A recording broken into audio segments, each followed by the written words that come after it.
നിൻരുതിരമതിനാൽ പ്രതിഷ്ഠിച്ച ജീവ പുതുവഴിയാ, നിൻരുതിരമതിനാൽ പ്രതിഷ്ഠിച്ച ജീവ പുതുവഴിയാ, നിന്നടിയാർക്കു പിതാവിൻ സന്നിധി വന്നിടാമേ സതതം, നിന്നടിയാർക്കു പിതാവിൻ സന്നിധി വന്നിടാമേ സതതം.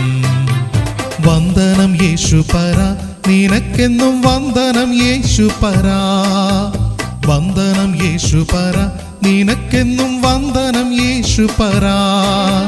വന്ദനം ചെയ്യുന്നു നിന്നടിയാർ തിരുനാമത്തിനാദരവാ,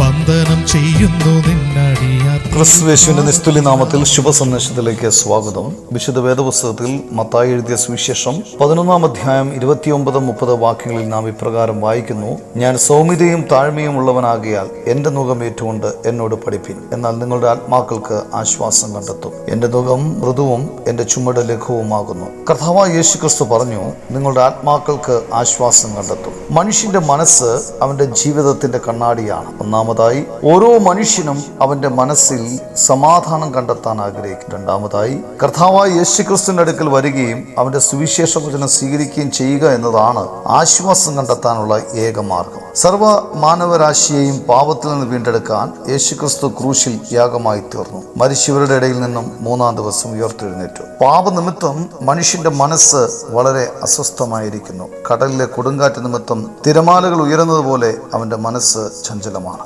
എന്നാൽ യേശുക്രിസ്തുവിൽ ജീവിതം സമർപ്പിക്കുമ്പോൾ നിങ്ങൾ സമാധാനമുള്ളവരായി മാറ്റപ്പെടും. ദൈവത്തിന്റെ ആശ്വാസം ഹൃദയങ്ങളിൽ വാഴും. ദൈവം നിങ്ങളെ അതിനായി സഹായിക്കട്ടെ.